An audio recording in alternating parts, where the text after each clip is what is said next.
Praise lord. ప్రభువైన యేసు నామములో అందరి వందనములు. ఇది నువ్వు దేవుని వాక్యం నుంచి ఆదికాండం 3వ అధ్యాయము 21వ వచనం. దేవుడైన యెహోవా ఆదామునకును అతని భార్యకును చర్మపు చొక్కాయిలను చేయించి వారికి తొడిగించెను. ప్రియమైన వారులారా, ఈ మాట మనము ఎన్నోసార్లు చదివి ఉండొచ్చు. దేవుని యొక్క శాశ్వతమైన ప్రేమ, ఆయన మహా కనికరము ఎంత అనేది చూడగలుగుతున్నాం ఇక్కడ. ఏమంటే దేవుడు తన స్వరూపమందు తన పోలికలో నరులను చేసినాడు. ఆదామును సృజించి అతనిలో నుండి అవ్వను సృజించి వారిని ఏదోను తోటలో వాళ్ళు దాన్ని సేద్యపరచుటకు దానిలో ఉండాలని కోరుకున్నాడు దేవుడు. ఫలించి అభివృద్ధి పొందాలని 1:26లో రాయబడ్డది, 28వ వచనంలో రాయబడ్డది. మీరు అభివృద్ధి పొందండి, మీకు భూమి మీద ఉన్న అన్నిటి మీద అధికారం ఇచ్చినాడు. దేవుని ప్రేమ చూడండి. భూమి మీద ఏదైతే ఉందో ప్రతి దాని మీద మానవుడే జ్ఞాని, మానవుడే అధికారి ఉన్నాడు. ఎంత పెద్ద జంతువు అయినా, ఎంత కుయుక్తి జంతువులైనా వాటన్నిటికీ అధికారి ఎవరైనా ఉంటారంటే మనుష్యుడు. ఆ మనుష్యుడైన ఆదాము వలన ఈనాటికి మనం కూడా సర్పము తన కుయుక్తి చేత అవ్వను మోసపరుస్తూ వచ్చింది. ఆ మోసపరిచినప్పుడు దేవునికి ఎంతో వేదన వచ్చేసింది, ఎంతో బాధ వచ్చింది. వీరిని ఏం చేయాలని ఏదోను తోటల నుంచి బయటికి తీసుకొచ్చినాడు. ఏదోను నుండి బయటికి తోసివేసినాడు. ఎందుకు తీసినాడంటే, ఒకవేళ ఆదాము, మనం అనుకుంటాం ఆదాము అక్కడే ఉంటే బాగుండేనేమో అని అనుకుంటాం. కానీ దేవుడికి ఎంత ప్రేమ అంటే, మనుషుల పట్ల ఆయన శాశ్వత ప్రేమ, జ్ఞానం కలిగిన దేవుడు ఆయన. ఒకవేళ అక్కడనే ఉన్నట్టే ఆదాము ఆ జీవవృక్ష ఫలము తిని ఆ పాపంలోనే చచ్చిపోయాడు. ఆ పాపం నుంచి విడిపించబడడానికి, యేసు క్రీస్తులోనికి రావడానికి ఆయన ఆ ఏదోను బయటకు తీసుకొచ్చి వారి కొరకు ఒక పశువును వధించినాడు. అదే యేసు క్రీస్తు ప్రభువుగా అక్కడే గుర్తు.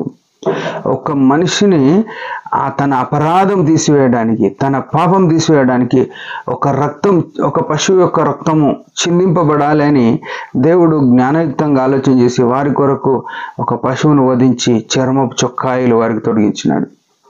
అంటే వారి పాపాన్ని కనబడకుండా చేసినాడు.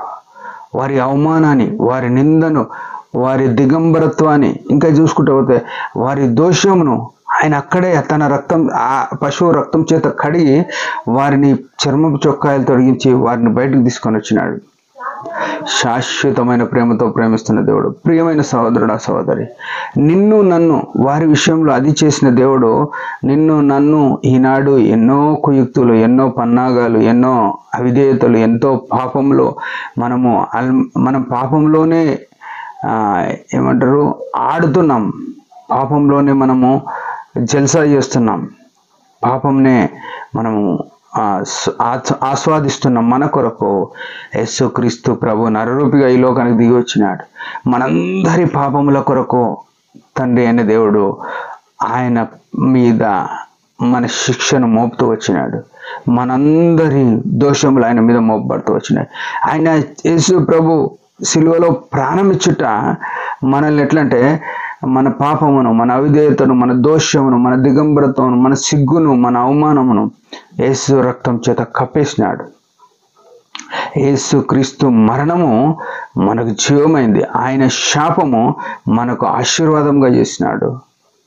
ఈనాడు మనం ఎవరమంటే, నువ్వెవరైనా సరే, నీ కులము, మతము, దేశము, ప్రాంతము ఏదైనా సరే, నువ్వు ఏ స్థితిలో ఉన్నా సరే, యేసు క్రీస్తు ప్రభువు అని ఒప్పుకుంటే నీవు ఈనాడు ఆశీర్వదింపబడిన జనమైపోతావు. నువ్వు ఆశీర్వాదాలకు కారకుడుగా అయిపోతావు. నిన్ను చూసిన వారికి నువ్వు ఆశీర్వాదకరంగా మారేటట్టుగా ఈ ప్రభు చేస్తాడు. ఈ ఉదయకాలంలో మన జీవితంలో మనం ఎరగవలసిన విషయం ఏంటంటే, మనం యేసు ప్రభు రక్తం కింద ఉన్నామా? యేసు ప్రభు కల్వరి శక్తి కిందికి, కల్వరి రక్తం కిందికి వస్తున్నామా? ఆనాడు ఆదాము వలను ఆ దేవుడే ప్రేమించి తీసుకొని వచ్చినాడు. ఈనాడు నిన్ను నన్ను యేసుక్రీస్తు రక్తం కిందికి రమ్మని బతిమాలుతున్నాడు. దినమెల్లా లోబడని వాళ్ళను ప్రజల వైపు చేజాపుతున్నా అంటున్నాడు. మనము ఆయన రక్తం కిందికి, ఆయన శిలువ కిందికి వస్తే మనం వర్ధిల్లేటోళ్ళం, ఆశీర్వాదపడే జనమై ఉంటాం. అది గుర్తుపెట్టుకొని మన జీవితంలో ఆయనను అనుసరిద్దాం, ఆయనను వెంబడిద్దాం. దేవుడి మాట దీవించునుగా. ఒక చిన్న ప్రార్థన. పరమ తండ్రి యేసు ప్రభు నామములో వందనాలు. ఆదాము వల విషయంలో నువ్వు చేసిన కార్యాన్ని బట్టి హృదయమార స్తుతిస్తున్నాం. అంతకన్నా శ్రేష్టంగా మా పక్షమున పరలోకం నుంచి దిగి రావడానికి ఇష్టపడి కలువరిశిలలో ప్రాణం పెట్టడానికి యేసుక్రీస్తు ప్రభును పంపినావు. ఆయన మరణం మాకు జీవము, ఆశీర్వాదమైంది. అందుకై హృదయమార స్తుతిస్తూ నేను వెంబడించుట్లో కృప దయచేయమని, ఆత్మచేత నడిపించమని యేసు ప్రభు నామములో ప్రార్థిస్తున్నాం తండ్రి. ఆమేన్. మీరందరి పరిచయం గురించి భారంగా ప్రార్థన చేయండి. Praise the lord.